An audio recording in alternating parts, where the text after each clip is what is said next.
जलसा आम के सदर आली जनाब अजीम खान साहब, शेर महाराष्ट्र अबू आसिम आजमी साहब, स्टेज पर बैठे हुए मिली तंजीमें,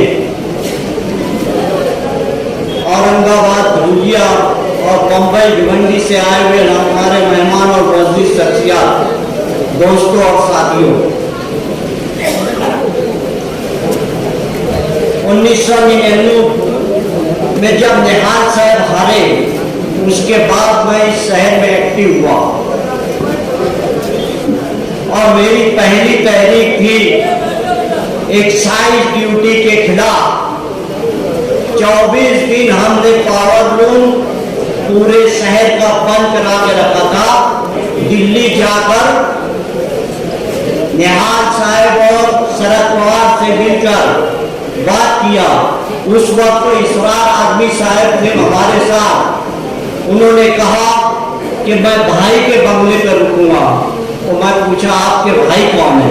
तो अबू आसिम आजमी साहब उस वक्त राज्यसभा के मेंबर थे, वो भी मदद किए थे उस वक्त भी। और उसके बाद वक्तन फौक्तन जब भी मंदी हुई, आप लोगों ने हमारी इज्जत रखी और हमारी तहरीकों को कामयाब किया। 12 नवंबर का वाकया हुआ, आप लोगों ने जर्रा बराबर ईमान की कुव्वत पर पूरे शहर को बंद रखा और एक पप्पड़ वाला भी पप्पड़ बेचते गली में नहीं दिखा। ऐसा पल उस वक्त के लीडर, आज के लीडरों ने उस वक्त तो कहा कि ऐसा बंद हमने कभी नहीं देखा। दोपहर हुए, जुमा की नमाज खत्म हुई।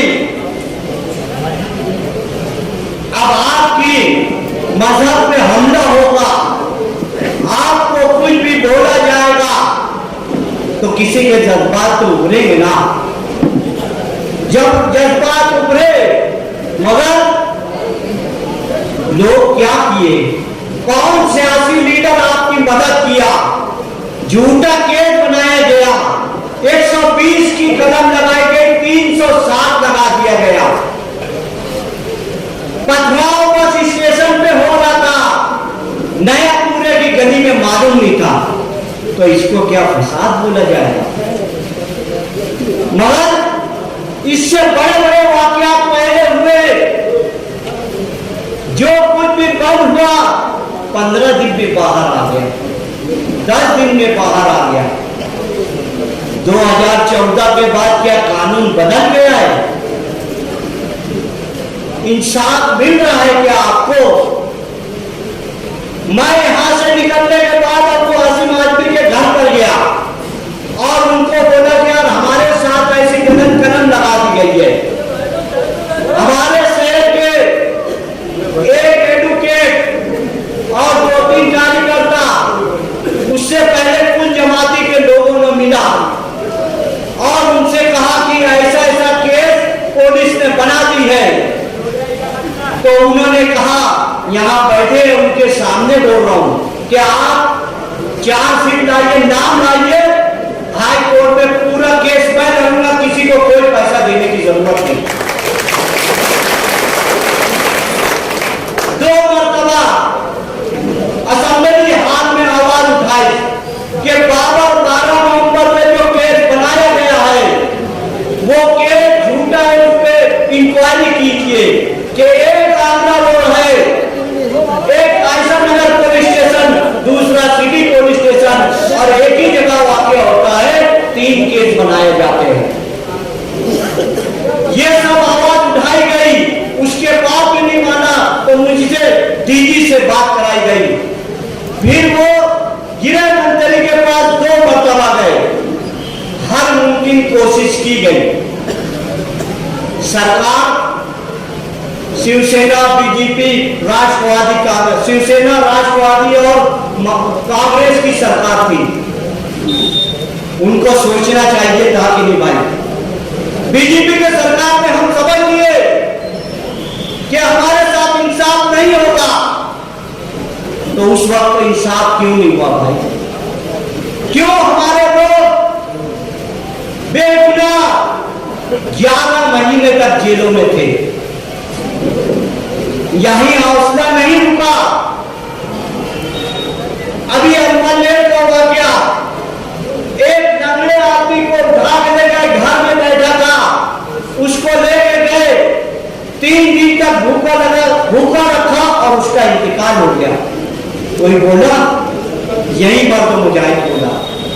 औरंगाबाद में गए, उस वक्त तो भी यही बात रखे। आज इस मंच से आपको मैं ये बोलना चाहता हूं कि आपको सोचना है, इस शहर के मुस्तकबिल को सोचना है। क्या वो दिन हम भूल गए कि अफगानिस्तान में अगर अमेरिका बर्फबारी करता था तो तहरीक घोड़दौड़ी रोड से चलती थी कि नहीं भाई? क्या आप भूल गए फलस्तीन में अगर जुल्म होता इस्राइल का तो आप लोग तहरीक में खड़े होते थे? 12 नवंबर के बाद किसकी हिम्मत है बताइए? ये मर्द मुजाहिद मजबूरन इसको आना पड़ा कि मुसलमान इतना सहमा हुआ क्यों है भाई? मुसलमान इतना डरा हुआ क्यों है? क्योंकि पुलिस, जज, कौन क्या कर रहा है ये सब देख रहे हैं। इसके जवाब के लिए आपको जब कभी भी आवाज दी जाएगी पुरअमन तरीके से जो तहरीक चलाई जाएगी, जमहूरी ढंग से आपको इकट्ठा होकर आएंगे, तब बात आपको सुनी जाएगी। सीए एनआरसी लड़ा, कौन पार्टी, कौन लोग धरना दिए शाहीन बाग का?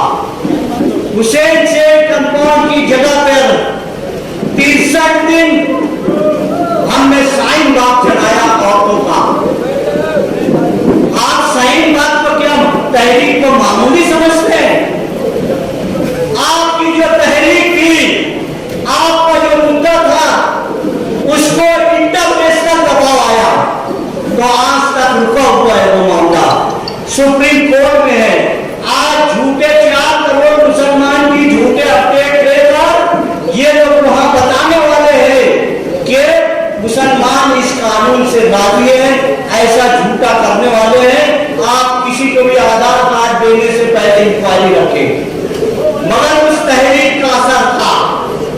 अगर उस तहरीक का असर हो सकता है तो 2014 के बाद इस देश में हमें 2 नंबर शहरी रखना चाहते हैं तो हमको क्या रोड पर नहीं आना चाहिए? हमें क्या तहरीक नहीं चलाना चाहिए? क्या हमें ऐसे मर्द मुजाहिद को असेंबली में नहीं भेजना चाहिए? क्या एक ही मुसलमान लीडर है? एक ही आवाज उठा रहा है? क्या एक आवाज उठा रहा है अगर, तो उसका साथ क्यों नहीं दिया जा रहा?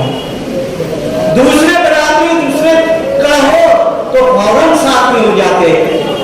कोई एक दर्द नहीं बोलता है।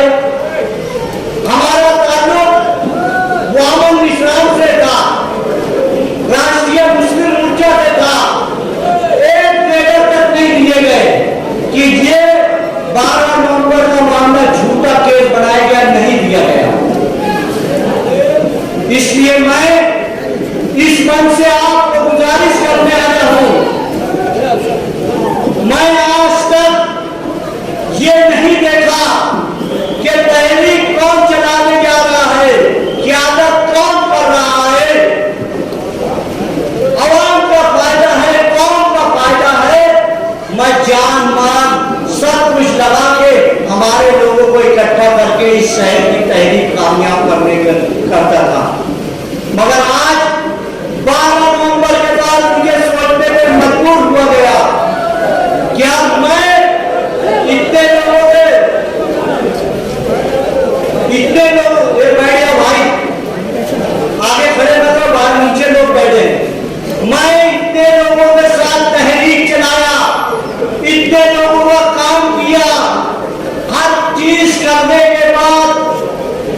कौम के साथ क्या हुआ, हमारे लोगों के साथ क्या हुआ।